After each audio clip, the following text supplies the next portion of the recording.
So, Mr. Winter, here we are again with another insightful guest waiting ahead of us. That's and, right. And we're doing a little differently today. We're using the phone and we're talking to Trisha O'Donnell at Apollo Bay. at Apollo Bay, and obviously she, you can guess where Trisha's from. But before we get to that, this is our third podcast we've done today, which It is, yes. is keeping us on our toes. And Trisha is in real estate, and of course, real estate's a hot topic up here in the Big Smoke. I think it's all across Victoria is That's the right. topic. But Trisha's got a great story to tell, and I've known her, I forget for how long, but we've done a lot of work together in the Irish Australian Chamber of Commerce. All right, so Yes. So, welcome, Trish. Thank you. Thank you very much. It's great to be on your program. Thank you. We enjoy meeting different people and learning about their journey. So, tell us about yours. Where did you go to primary school? Where was your early school years? So, oh God, I grew up in Tipperary in Ireland, and I went to the local primary school, which was in Dunkern. It's very much a farming community. It's a tiny little village with 2 pubs and 2 churches and 1 shop. And that's where I went to primary school. there should have been 4 churches, shouldn't it, in a little Irish village? Or 4 pubs and 2 churches. Yeah, you got to get that's the mix. right. Exactly. So, There was, only 2 pubs. and Trish, in growing up in Tipperary, which the first thing that popped into my head was the song, which obviously everybody thinks about. What led you? What was your movement in Ireland then? Did you go to high school there or university? Oh, or? yeah. So, no, I went to high school in the local town, and then I didn't really know what I wanted to do when I finished school. I had no real idea. So when I finished school, I did a secretarial course, which was just in the local vocational school. Learned how to type, which I have to say is one of the great skills I do have today. I can still copy type really fast when I need to get something done. And yes, I did my secretarial course, and then I decided to hit for London. Back in those days, that's in the late 80s, early 90s, there really wasn't much work in Ireland. You know, there was few and far between jobs, and I wanted to. I suppose I spent my whole life, growing up on a farm and just reading books and wanting to escape. So I went to London at 19. And what was your first job in London? My first job in London, I worked for an import-export company that dealt with Nigeria, and they were trading in gum Arabic. Wow. Oh, well, that's interesting. I used to use that ingredient in my soft drink business.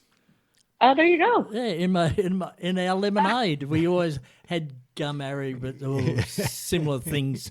God only knows what was in it. Yeah. Oh, and you know what? I haven't thought about that. I'd say in 20, 30 years. I don't know how that came into my head, but I just remembered it. Yeah, that was my first job. And how did that go? Where did that lead you to? What sort of things did that help you get into? Oh, let me see. It was I think the fact that it was a small company. Well, actually, I always laugh. I'll tell you this story because I just say this for any young people who are out there listening.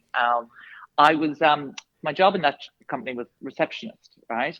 And a lot of people think my accent is strong now, but you can imagine what it was like back then. Yep. And I just come off the farm and landed the job, and my job was receptionist, answering the phone. But no one could understand me with my strong Irish accent. So I hated answering the phone. So I used to try and not answer the phone. So I was probably the worst employee anybody ever had. It wasn't like I was a mover and shaker from day one, far from it. And so I thankfully got another opportunity to work with a kind of a competitor. They offered me a job, and I went to work with them. But I had gained a little bit of confidence in those 6 months or a year I was in that first job. And then when I went to the other company, it was again a small company, but the good thing about working in a small company is you end up doing everything. And I have to say now that when I've recruited down the track, I love seeing people that work in small companies, because you get to do a little bit of everything in your job. I'll just go back there a bit. You said that people didn't understand you. Who's to say we understand you now?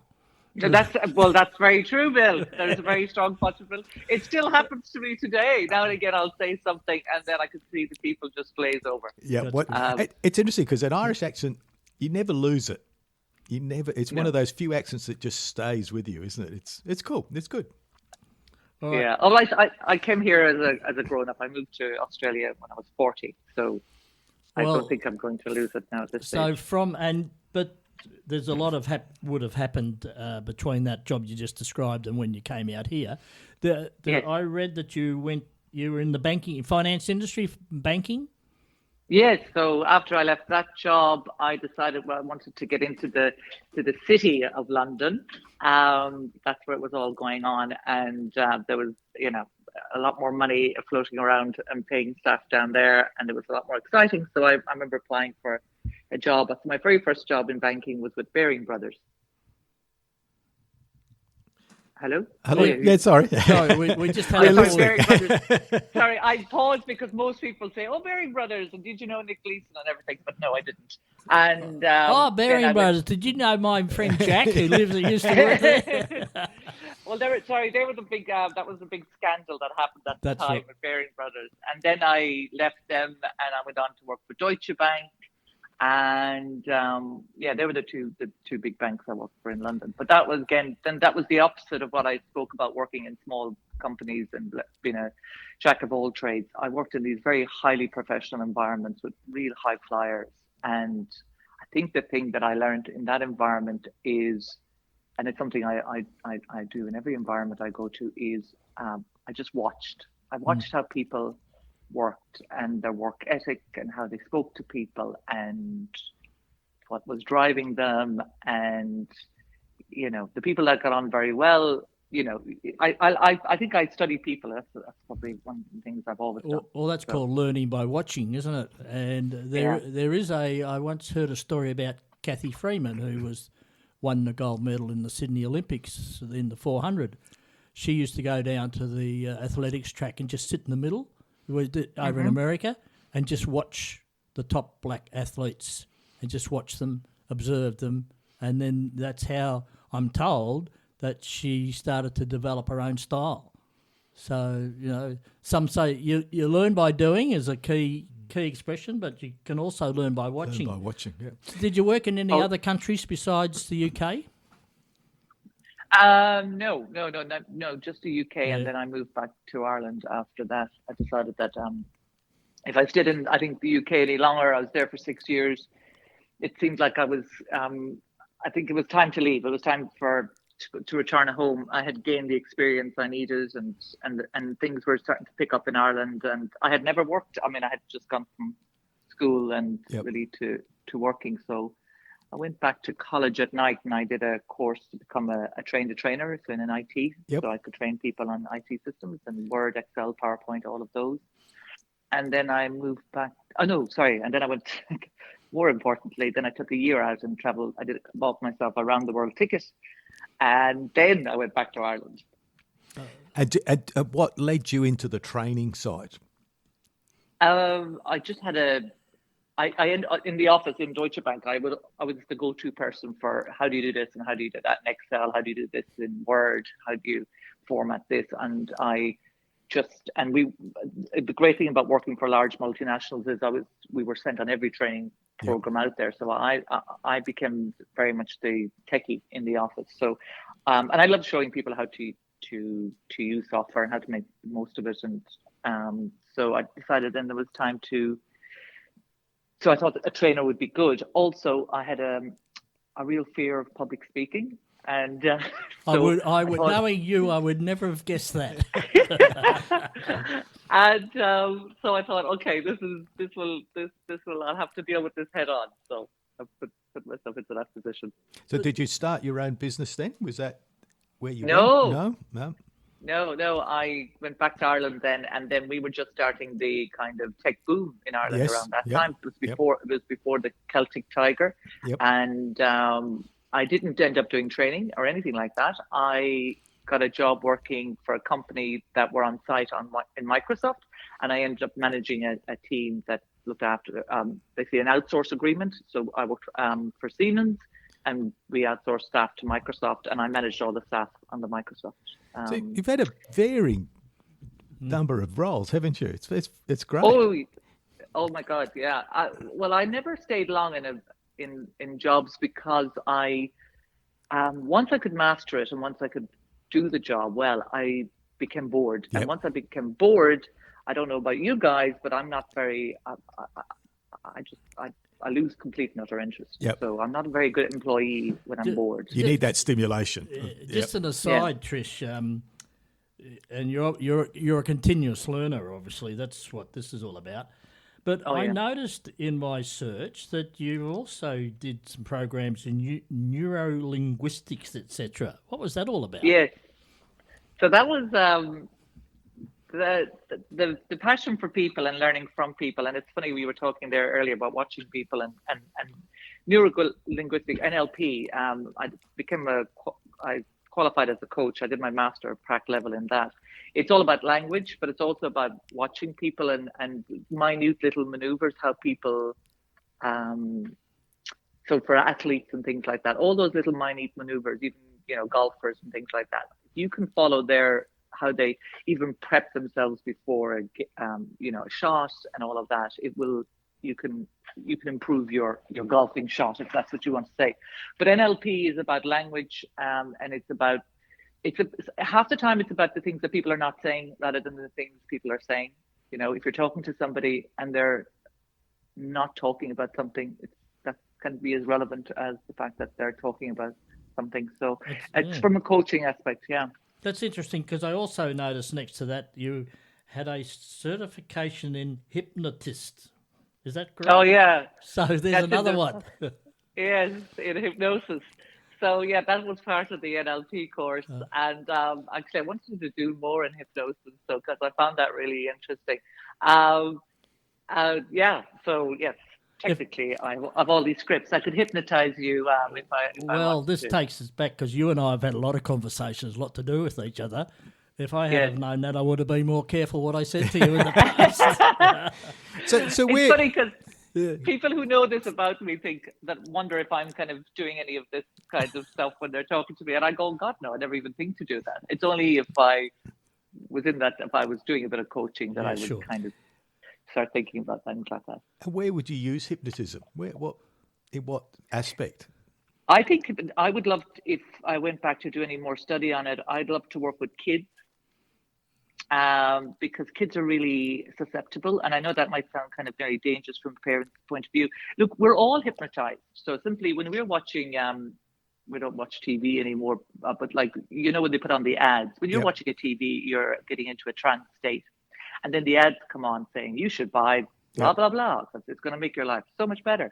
And that's, you're in a trance state, you're in a hypnosis state, and that's feeding into your subconscious. And then you go down the street the following day and you buy that product because you've been technically hypnotized. Yeah, interesting. So we're all being hypnotized all day, every day. So then it's about trying to choose what you're going to consume, I suppose. Yeah, Mark, we'll have to be very careful because you know that Trisha's coming to our seminar shortly. Yeah, okay. You and I are presenting. So I think... We don't want to be turned into an elephant or something. I think Trish gets a chair down the back of the room. That's what happened. Your trunk is feeling very sleepy. Yeah, I can just see it. Yeah. So what was the tipping point that you got on that plane or whatever and you came to this great Australian country? Oh, right. So I think it was kids, maybe. Well, definitely a husband. I married an Australian, and we were living in Dublin. We have two boys, and I knew that I didn't want to raise my children in Dublin. I just didn't want them to be raised in the city. I grew up on a farm in the countryside, and I just wanted my kids to have a similar kind of upbringing. So that's when I spoke to my husband, and he said, "Oh, I'd love the boys to be raised in Australia. I had been on my round the world trip. I had been to Australia, and I knew it was a great country. And I said, right, let's give it a shot, and let's see how we go. And I have to say again, for anybody that's making changes and big changes in your life, the key for me to make changes, because sometimes people say, how did you do that? I always kind of go, well, if I don't like it, I'll go home. If I don't like it, Yeah, true. I won't keep doing it. I'll just, and I had that agreement with my husband Brad. I said, look, if I don't like it, and he said, that's okay, we can come back, because he loves Ireland. So so then we arrived in Australia, and it was very soon after that I met you, Mr. Winter. Yes, because your involvement with the Irish Australian Chamber of Commerce, correct? Yes. And I'd just like you, if you will, to elaborate on, you're instrumental in setting up a great mentoring program, and we also had that round table group going. So, and I know you're passionate about mentoring. So tell us a bit about how you got that program started. So when I arrived in Australia, I had two young kids, as I say. I knew my husband's family, but I didn't know anybody else. And I knew that I needed to make connections, because I'm quite a social person. And also I didn't have that kind of work-life balance thing. So I joined the Chamber of Commerce on a recommendation. And then I heard about the mentoring program. So I actually approached, I remember it was Fergal and Sinead, who found me a mentor, because I wanted a mentor, to see someone just to give me advice on the lie of the land as such, in Melbourne. I remember asking my mentor, was Melbourne like London, or was it more like Dublin? And he said it's more like Dublin. So what that meant was, it's more who you know than what you know. I don't know if you guys would agree with me on that statement. Absolutely. Oh, yeah. We laugh about Geelong, where we obviously based. There's 2 degrees of separation. So yeah. So I just assumed Melbourne was going to be like London, like no one knew each other, and it was, you were, anyway. So I had a mentor, and I found it was great to have someone I could just pick their brains and talk to about companies and jobs and opportunities and everything. And then I got a call saying that the chamber were hiring somebody. Would I like to apply? The kids were still young. It was a part-time role, and it was working from home. So I said yes, I would apply, and I got the job. So I was already convinced, because I had been the end user as such. I knew the power of the program. And then, so when I started working for the Chamber of Commerce, part of my role was doing the mentoring program. But I loved it so much, then I ended up just doing that and just doing the mentoring. That was my project as such. Does the chamber still run the mentoring program? It's still going. Yes, it does. Wow. Yeah. In a much smaller format than when you were running it, let me say. Mm-hmm. Yes. Look, it proves that if you have true passion for something, and I just felt it was a must for people arriving, and it didn't have to be Irish. It could be, any nationality.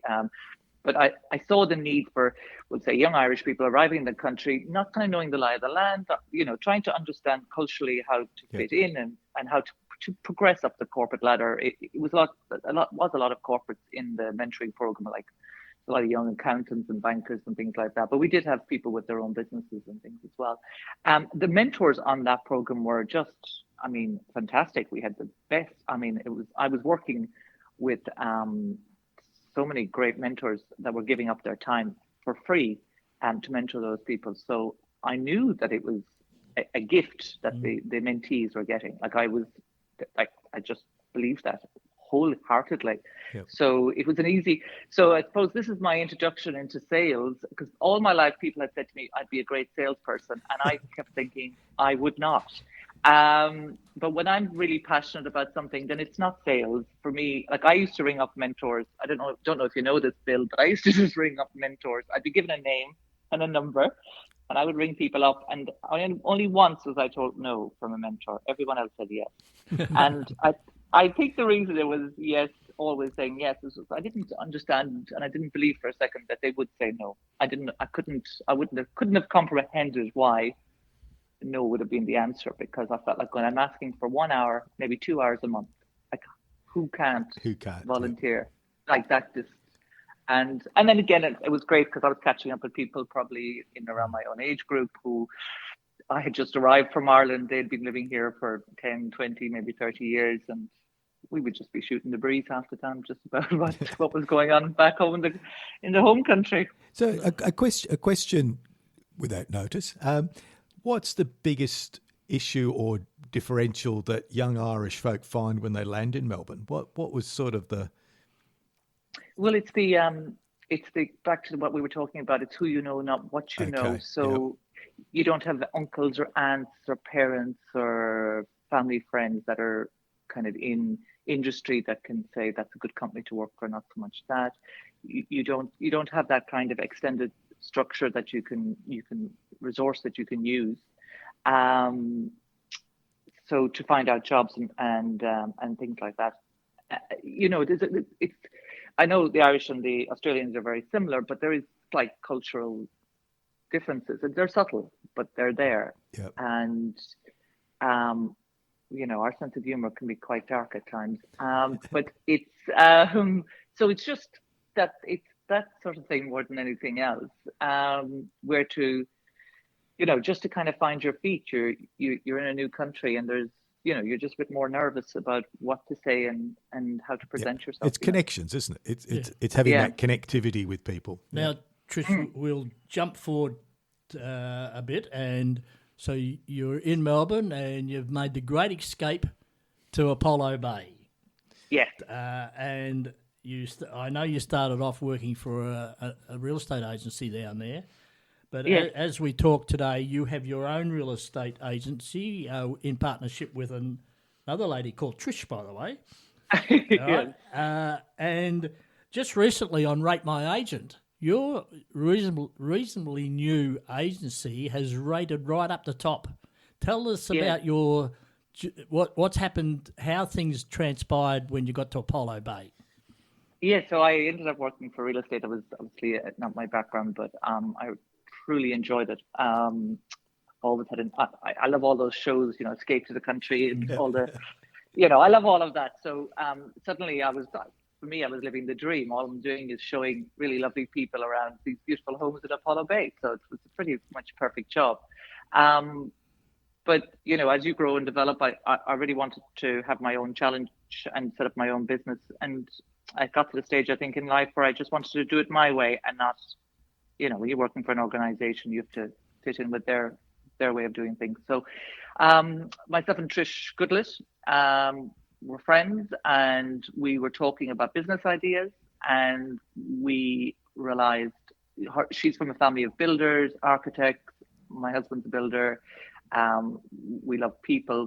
We love Apollo Bay. We love where we live, and to be selling properties to people and encourage people to move to the countryside and live the dream life, or the good life, as we call it. So that's how we established GoodLife Local Real Estate. Oh, wow. And only dealing in Apollo Bay? Do you go wider? Yes, we do. So we started out with Apollo Bay, Marengo, Skeens Creek, which are all in a kind of a bunch together. And then we got the opportunity to list a property in Forest. So we now probably we have a large percentage of all the properties in Forest. Not as many properties get listed in Forest, but we love going to Forest. And we're passionate about, for us, it has to be that we're passionate about the property in the area so that we can truly and honestly be selling that. So, I mean, I've always loved Forest. I just think it's a great little village, amongst the trees and with the cycling tracks and all of that. And then we've gone as far as Johanna. We have actually gone to Princetown at one stage. Okay. That's probably a bit further than what we planned. So pretty Johanna, Forest, and up to Lorne. So we recently just sold a house in Lorne. So Lorne is a new market for us, and we're hoping to sell some more houses in that area. So what makes your agency stand out from the competition? Picking up on Bill's point, you rated really highly on Rate My Real Estate Agent. What's driving that score? What are you doing that makes you stand out? We're very much about nurturing our vendors, and I think when we started out, our very first client was an older couple. They were the first people to list their property with us, and I felt like it was it was, I felt a high responsibility to really look after them. I suppose I looked at them like, they don't know this now, but if they're listening, they will. I looked at them as if they were my own parents, selling a house after 30 years of having a property and not having sold a house ever before. And you know what I mean? It was a big deal for them. So we just really looked after them and talked them through the whole process and made sure everything was, we explained everything in very simple terms, and we're just very respectful of them and in their state of, and their they were moving and to be closer to hospitals and things like that. So that is kind of where it started out. And myself and Trish always said that we want to be the real estate agents that we would hire if we were selling our own property. And so for us, it's really based on honesty, just somebody who's going to be honest. And that doesn't always mean that you're telling a good story. Sometimes we have to tell not such good stories. Yep. But they're honest stories. We'll be honest with our clients and just sharing all the information. So we did our values before we set the business up together. It's an exercise that I had learned in my coaching, to do your values, and so that our values were aligned. Because if one of us was all about the money, show me the money, and one wasn't, then we wouldn't. Yep. So what are your values? Yeah. Tell us the values. What are the values? Oh yeah, our values. Words. All right. 3. We've only got 3. Collaboration is number 1.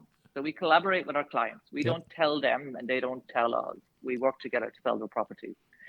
Integrity is number 2.